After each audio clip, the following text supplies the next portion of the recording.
In the streets of Lon a foreigner lies dead amidst a pile of thrown roofing tiles, his unassuming garb splattered with blood and dust. His companions flee into the streets beyond, leaving him unknown but not forgotten. In a ruined township, a woman stands atop an old pile of rubble. Her words are spoken with passion and zeal. Those surrounding can't help but feel a wrongness in them. Is this the wrongness of a rightful challenge to the orthodoxy, or is it the wrongness of a heretic? In a quiet lakeside cabin, a man's corpse is strung up by his own entrails, his back festooned with 100 iron barbs in the shape of stars, each one hammered into his body with a superhuman force. His uniform is discarded nearby, the symbol of a Pathfinder captain torn from the arm and the sigil of a bloody fang daubed on the splattered window. The Concordian church is under attack from many foes over the summer season, and there are many questions how it shall proceed and what is righteous in the eyes of the spheres. Heed our call. The arrival of a Dendari trireme to Lon in midsummer was of little interest to many. The distant travellers were good traders and ferocious drinkers, but their arrival is not normally notable, except as a passing curiosity. But the cargo aboard the Emeraldess was not just trade goods. 3 Dendari travellers departed the vessel and were swiftly lost amidst the hustle and bustle of the Docklands districts.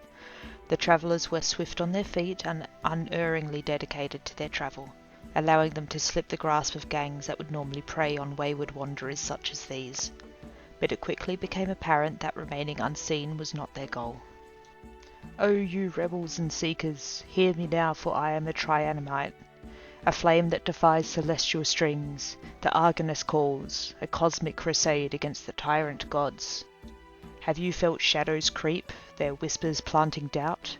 Have you ever felt the celestial chains corrupt your lives? Those are those tyrant gods that curse your lives. Embrace defiance, join the charisma, wield knowledge against divine chains. Rise, for you will be the flame piercing the darkness. For 2,000 years we have held the line against a divine horde that would see us slaves. I am reaching out to you, comrades in destiny. Take my hand and carry the mantle for all humanity." The tavern was stunned. The people of Lon can appreciate brazen law-breaking, but when it has grand ambition to it. But open heresy in the Docklands is another thing entirely. The self-styled Triaminite was a single strange occurrence, until the preacher gave a long sermon at the Steel Barn Tavern, and then attempted to take questions in the Lights District. It was on the way from his last engagement that roof tiles began to rain down on the heretic, bludgeoning him to a swift death under red blood clay. His body was taken to the Red Brick District, where it lay broken on the ground for 2 days before the Sanitation Guild cleared it away. Despite a zealous mob sweeping the city, neither of the wandering priest's companions have been located. Discussion abounds in regards to the circumstance. The Dendari must know of the Concord's dedication to the spheres and strong condemnation of heretics. While the Foreign Service scrambles to address the circumstance both within and without, others wonder where the remaining priests have scampered off to, and whether or not they will find homes to spread their cosmic crusade against the tyrant gods. Magistrates in Lon consider where they should send their limited resources to, and the Church must decide if it wishes for blood or blasphemy. Game information. There will be decisions to be made in regards to the circumstance for the ambassador to Dendar, the Concordian consular, the senator for Lon, the high priest of Stalia, and the high priest of Adark. Magistrate Sophia Lorenzi of Lon has offered 15 locks alive, 5 dead for the capture of each of the wayward Triaminites, paid once the capture of the individual has been confirmed by a magistrate. The Senate could organise a sweeping series of arrests for the individuals responsible for the murder of the Triaminite in the Light District. Doing so would require a Senate motion and dispensation of 1 volt's worth of funds to pay for mercenaries to protect magistrates from reprisal. Regardless of the Triaminite's perceived crimes, Concordian citizens are still bound by Concordian law. However, it appears that without active involvement, there is little drive to seek these arrests. The Church could drive its faithful in Lon in either direction. A declaration of righteous vigilance could assist in expelling the heretics, while a declaration of monogamous acceptance may do some good towards assuaging any damage caused by this act. Troublemaker. Saul heard the preacher's voice even before he rolled back into town. Clear and righteous, it carried over the walls of Nazafeza and out into the rough fields beyond. Life had never been easy here. The land had always fought their efforts, but with Corsair raiders prowling Hungary in the west and word of nomadic war on the lips of local travellers, now was no time for further upheaval. Saul had been told by one of the townsfolk that a preacher from abroad had come to the city and was inciting unrest. So here he found himself, trundling back into town with his ox cart to see what all the fuss was about. His first thought, as he rolled beneath the archway of the town and the square beyond came into view, was that the priest certainly knew how to make a spectacle. Clad all in pure white cloth and bearing gorgeous sigils of Arcadian and Servetas upon her robe, she stood high above the heads of the gathered crowd, perched atop the broken tiles of a burned-out and collapsed house. Her voice, certainly not Nazafezan but clear and confident, echoed around the plaza with passion as she preached her message, raising her sigil of Servetas high as she did so. And what of truth in the tradition of the spheres, of Servetas? For many long years has imperial wisdom governed the Church, keeping us together as one unity, keeping us together as one faith. Servetas is surely not blessing those who divide us, these false upstarts who dare use the name of the nation to defend their heresies. A disgruntled rumble went up through the crowd, and Saul looked across to see a number of the elders of the village, those who had protested most vocally at the foundation of the Concordian Church, nodding agreement and muttering to themselves. This fledgling church has scarce but started, and already they risk division among you all by threatening the one unifying faith of the Concord. Their changes to the tenets and precepts of the church spread only division, something which the spiritual forces of the heathenists and false religions will only capitalize on. Tell me, brave and true servants of the spheres, how can I preach to the unenlightened and show the true path to grace if our faith is divided against itself? Her foot crashed down on the tiles beneath her, a resonating crack sounding out as a torrent of precarious tiles crashed off the ruin to the ground. Some at the front shied away from the act, but many more stood firm, a mix of emotions on their faces. Heed me, citizens of Mukarem. Here I stand upon a pulpit that will soon come to represent the nation. A fire burns at the heart of the Concord, but no purifying or unifying. It claws at the very pillars that hold the roof of protection above your heads. This new church, no, this false church, must be put to death, and all of those heretics who incite it along with them. We, the true faithful, the truly righteous, will rise up with word and deed and even fire and sword if necessary. Though the enemy is on your doorstep, you cannot let that stop you from fighting the enemy within. As her pronouncement rang around the courtyard, Saul looked over the courtyard and saw a mix of discomfort and alarm across the people's faces. But shockingly, he also saw at least a handful of people whose eyes were alight with the fires of conviction. On my oath as a priest of Servetas and on my own true conviction as a priest of Arcadian, I swear this to you all. I am the hand of righteousness, holding out the spear for you to take. I am the hand of truth, holding out the scroll of wisdom.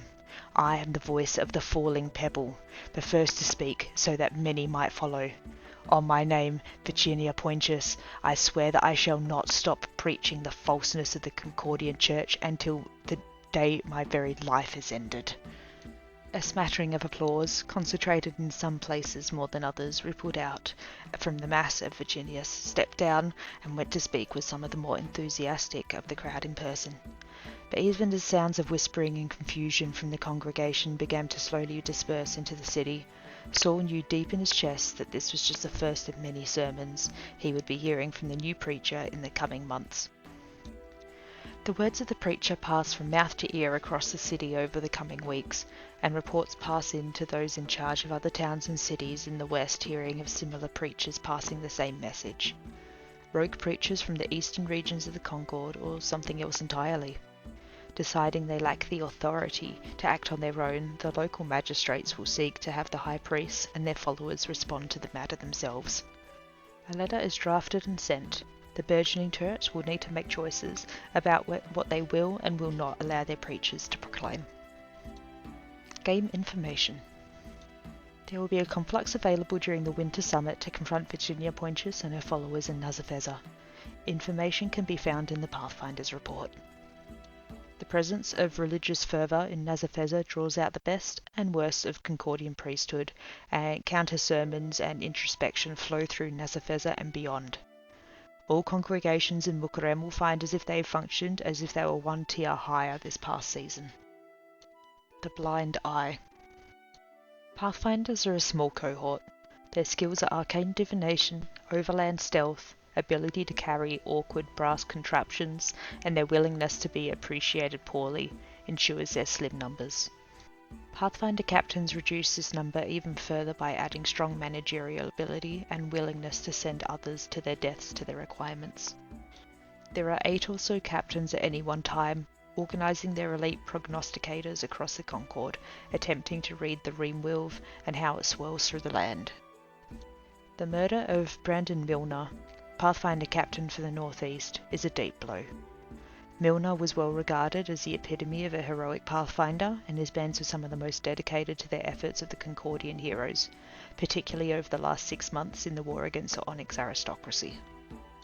To find the man so brutally murdered, clear signs of torture in his body, is a horror to the people of Carringsfield and the Pathfinders as a whole, but his murder raises more questions than answers. The obvious fear is that Milner was assassinated by the Onyx aristocracy's agents, but with the involvement of Concordian heroes, it's largely over, leading the Pathfinders to reset and prepare for the coming winter months. The death of Milner was of little tactical use to the Onyx at this point. It took nearly a month before the Starlian priest got wind of the grisly murder and drew attention to the strange gif of the bloody fang daubed on the window of Milner's home. The assassin of the Star Serpent and slayer of liars, the dogma holds that it is a violent creature of great vengeance that seeks out those who perpetuate falsehoods. But if this was the case, questions are abound as to why Milner was the target of its wrath. As the Winter Summit draws near, people from Carringsfield to Passage look to the heroes for answers. Either a Starlian Herald has seen fit to strike down on a Concordian Pathfinder, or assassins of the Onyx aristocracy are prowling North Wayland, seeking out targets of opportunity. The people of Carringsfield hold each other close and pray that answers will be forthcoming soon, before more blood is spilled.